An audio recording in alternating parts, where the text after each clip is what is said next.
grand troupeau de pourceaux qui paissaient. Et les démons le prièrent, disant, « Envoie-nous dans ces pourceaux, afin que nous entrions en eux. » Il le leur permit.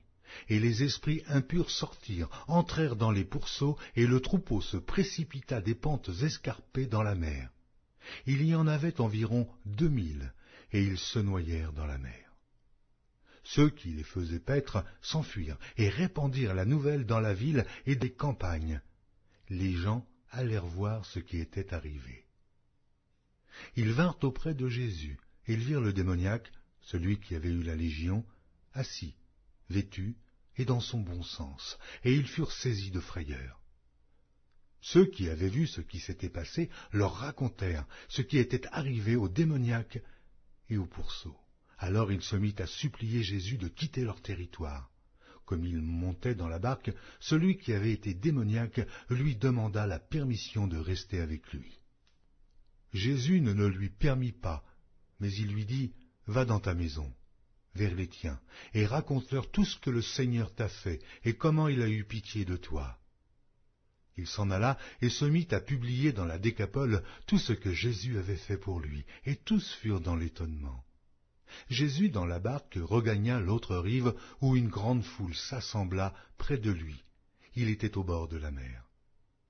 Alors vint un des chefs de la synagogue, nommé Jaïrus, qui, l'ayant aperçu, se jeta à ses pieds et lui adressa cette instante prière. « Ma petite fille est à l'extrémité, viens, impose-lui les mains, afin qu'elle soit sauvée et qu'elle vive. » Jésus s'en alla avec lui, et une grande foule le suivait et le pressait. Or, il y avait une femme atteinte d'une perte de sang depuis 12 ans. Elle avait beaucoup souffert entre les mains de plusieurs médecins. Elle avait dépensé tout ce qu'elle possédait, et elle n'avait éprouvé aucun soulagement, mais était allée plutôt en empirant. Ayant entendu parler de Jésus, elle vint dans la foule par derrière et toucha son vêtement, car elle disait, « Si je puis seulement toucher ses vêtements, je serai guérie. » Au même instant, la perte de sang s'arrêta, et elle sentit dans son corps qu'elle était guérie de son mal. Jésus connut aussitôt en lui-même qu'une force était sortie de lui, et, se retournant au milieu de la foule, il dit, « Qui a touché mes vêtements ?» Ses disciples lui dirent, « Tu vois la foule qui te presse et tu dis qui m'a touché ?» Et il regardait autour de lui pour voir celle qui avait fait cela. La femme, effrayée et tremblante, sachant ce qui s'était passé en elle, vint se jeter à ses pieds et lui dit toute la vérité. Mais Jésus lui dit, « Ma fille, ta foi t'a sauvée, va en paix et sois guérie de ton mal. » Comme il parlait encore, survinrent de chez le chef de la synagogue des gens qui dirent, « Ta fille est morte, pourquoi importuner davantage le maître ?» Mais Jésus, sans tenir compte de ces paroles, dit au chef de la synagogue, « Ne crains pas, crois seulement. » Et il ne permit à personne de l'accompagner, si ce n'est à Pierre, à Jacques et à Jean, frère de Jacques. Ils arrivèrent à la maison du chef de la synagogue, où Jésus vit une foule bruyante et des gens qui pleuraient, qui poussaient de grands cris.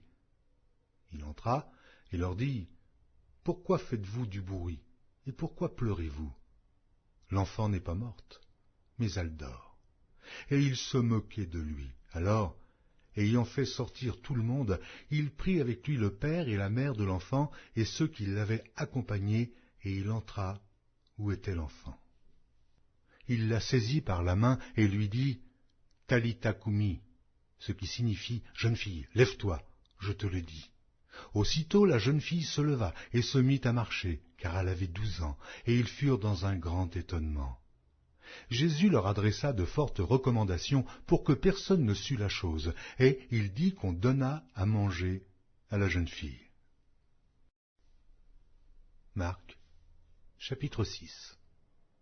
Jésus partit de là et se rendit dans sa patrie. Ses disciples le suivirent. Quand le Shabbat fut venu, il se mit à enseigner dans la synagogue. Beaucoup de gens qui l'entendirent étaient étonnés et disaient, « D'où lui viennent ces choses? Quelle est cette sagesse qui lui a été donnée, et comment de tels miracles se font-ils par ses mains? N'est-ce pas le charpentier, le fils de Marie, le frère de Jacques, de José, de Jude et de Simon? Et ses sœurs ne sont-elles pas ici parmi nous? Et il était pour eux une occasion de chute. Mais Jésus leur dit, un prophète n'est méprisé que dans sa patrie, parmi ses parents et dans sa maison.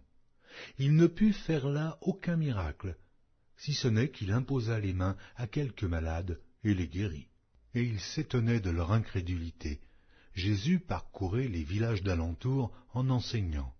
Alors il appela les 12 et il commença à les envoyer 2 à 2 en leur donnant pouvoir sur les esprits impurs. Il leur prescrivit de ne rien prendre pour le voyage, si ce n'est un bâton, de n'avoir ni pain, ni sac, ni monnaie dans la ceinture, de chausser des sandales et de ne pas revêtir de tunique. Puis il leur dit, dans quelque maison que vous entriez, restez-y jusqu'à ce que vous partiez de ce lieu, et, s'il y a quelque part des gens qui ne vous reçoivent ni ne vous écoutent, retirez-vous de là et secouez la poussière de vos pieds afin que cela leur serve de témoignage. Ils partirent et ils prêchèrent la repentance. Ils chassaient beaucoup de démons et ils oignaient d'huile beaucoup de malades et les guérissaient. Le roi Hérode entendit parler de Jésus dont le nom était devenu célèbre et il dit « Jean-Baptiste est ressuscité des morts. » Et c'est pour cela qu'il se fait par lui des miracles. D'autres disaient, c'est Élie, et d'autres disaient, c'est un prophète, comme l'un des prophètes. Mais Hérode, en apprenant cela, disait, ce Jean que j'ai fait décapiter, c'est lui qui est ressuscité. Car Hérode lui-même avait fait arrêter Jean et l'avait fait lier en prison, à cause d'Hérodias, femme de Philippe, son frère, parce qu'il l'avait épousée, et que Jean lui disait, il ne t'est pas permis d'avoir la femme de ton frère. Hérodias était irritée contre Jean et voulait le faire mourir, mais elle ne le pouvait, car Hérode craignait Jean, le connaissant pour un homme juste et saint. Il le protégeait, et après l'avoir entendu, il était souvent perplexe, et l'écoutait avec plaisir.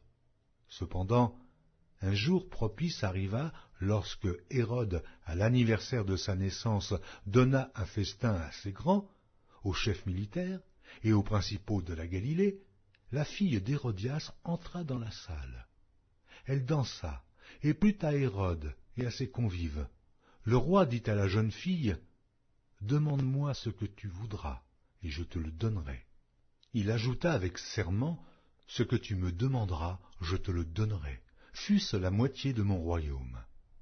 Étant sortie, elle dit à sa mère, « Que demanderai-je » Et sa mère répondit, « La tête de Jean-Baptiste. » Elle s'empressa de rentrer aussitôt vers le roi et lui fit cette demande, « Je veux que tu me donnes à l'instant, sur un plat, la tête de Jean-Baptiste. » Le roi fut attristé, mais à cause de ses serments et des convives, il ne voulut pas lui faire un refus.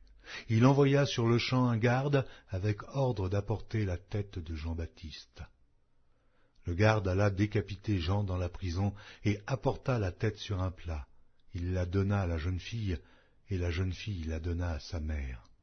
Les disciples de Jean, ayant appris cela, vinrent prendre son corps et le mirent dans un sépulcre. Les apôtres s'étant rassemblés auprès de Jésus, lui racontèrent tout ce qu'ils avaient fait et tout ce qu'ils avaient enseigné. Jésus leur dit, « Venez à l'écart dans un lieu désert, et reposez-vous un peu, car il y avait beaucoup d'allants et de venants, et ils n'avaient même pas pris le temps de manger. » Ils partirent donc dans une barque pour aller à l'écart, dans un lieu désert. Beaucoup de gens les virent s'en aller, et ils les reconnurent, et de toutes les villes on accourut à pied, et on les devança au lieu où ils se rendaient. Quand il sortit de la barque, Jésus vit une grande foule et fut ému de compassion pour eux, parce qu'ils étaient comme des brebis qui n'ont point de berger, et il se mit à leur enseigner beaucoup de choses. Comme l'heure était déjà avancée, ses disciples s'approchèrent de lui et dirent, « Ce lieu est désert, et l'heure est déjà avancée.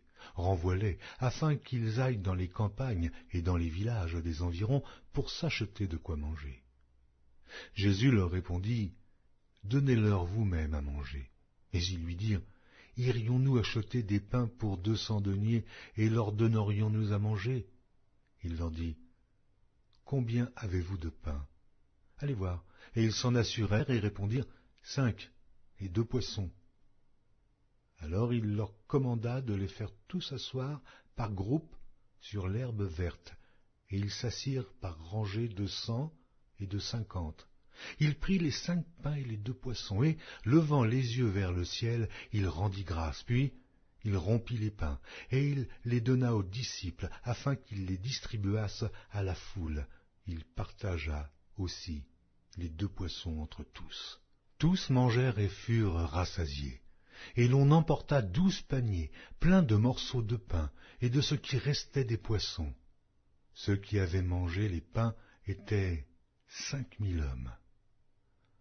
Aussitôt après, il obligea ses disciples à monter dans la barque et à passer avant lui de l'autre côté, vers Bethsaïda, pendant que lui-même renverrait la foule. Quand il l'eut renvoyé, il s'en alla sur la montagne pour prier. Le soir étant venu, la barque était au milieu de la mer, et Jésus était seul à terre. Il vit qu'ils avaient beaucoup de peine à ramer, car le vent leur était contraire. À la 4e veille de la nuit environ, il alla vers eux, marchant sur la mer, et il voulait les dépasser. Quand ils le virent marcher sur la mer, ils crurent que c'était un fantôme, et ils poussèrent des cris. Car ils le voyaient tous, et ils étaient troublés. Aussitôt Jésus leur parla et leur dit « Rassurez-vous, c'est moi, n'ayez pas peur. » Puis il monta vers eux dans la barque, et le vent cessa. Ils furent en eux-mêmes tous stupéfaits et remplis d'étonnement, car ils n'avaient pas compris le miracle des pains, parce que leur cœur était endurci. Après avoir traversé la mer, ils vinrent dans le pays de Génézareth, et ils abordèrent. Quand ils furent sortis de la barque, les gens, ayant aussitôt reconnu Jésus, parcoururent tous les environs, et l'on se mit à apporter les malades sur des lits, partout où l'on apprenait qu'il était. En quelques lieues qu'il arriva dans les villages, dans les villes ou dans les campagnes, on mettait les malades sur les places publiques, et on le priait de leur permettre seulement de toucher le bord de son vêtement, et tous ceux qui le touchaient étaient guéris. Marc, chapitre 7. Les pharisiens et quelques scribes venus de Jérusalem s'assemblèrent auprès de Jésus. Ils virent quelques-uns de ses disciples prendre leur repas avec des mains impures, c'est-à-dire non lavées. Or les pharisiens et tous les juifs ne mangent pas sans s'être lavés soigneusement les mains, conformément à la tradition des anciens. Et quand ils reviennent de la place publique, ils ne mangent qu'après s'être purifiés. Oh, ils ont encore beaucoup d'autres observances traditionnelles, comme le lavage des coupes, des cruches et des vases d'airain. Et les pharisiens et les scribes lui demandèrent « Pourquoi tes disciples ne suivent-ils pas la tradition des anciens, mais prennent-ils leur repas avec des mains impures ?» Jésus leur répondit « Hypocrites, Ésaïe a bien prophétisé sur vous, ainsi qu'il est écrit « Ce peuple m'honore des lèvres, mais son cœur est éloigné de moi. C'est en vain qu'il m'honore, en donnant des préceptes qui sont des commandements d'hommes. Vous abandonnez le commandement de Dieu et vous observez la tradition des hommes. » Il leur dit encore, « Vous anéantissez fort bien le commandement de Dieu pour garder votre tradition, car Moïse a dit, « Honore ton père et ta mère. » Et celui qui maudira son père ou sa mère sera puni de mort. Mais vous, vous dites, « Si un homme dit à son père ou à sa mère, « Ce dont j'aurais pu t'assister est corban, c'est-à-dire une offrande à Dieu », vous ne le laissez plus rien faire pour son père ou pour sa mère, annulant ainsi la parole de Dieu par votre tradition que vous avez établie, et vous faites beaucoup d'autres choses semblables. » Ensuite, ayant de nouveau appelé la foule à lui, il lui dit, « Écoutez-moi tous et comprenez. Il n'est hors de l'homme rien qui, entrant en lui, puisse le souiller. Mais ce qui sort de l'homme, c'est ce qui le souille. Si quelqu'un a des oreilles pour entendre, qu'il entende. » Lorsqu'il fut entré dans la maison, loin de la foule, ses disciples l'interrogèrent sur cette parabole. Il leur dit, « Vous aussi, êtes-vous donc sans intelligence? Ne comprenez-vous pas que rien de ce qui du dehors entre dans l'homme ne peut le souiller? Car cela n'entre pas dans son cœur, mais dans son ventre, puis s'en va dans des lieux secrets, qui purifient tous les aliments. » Il dit encore, « Ce qui sort de l'homme, c'est ce qui souille l'homme.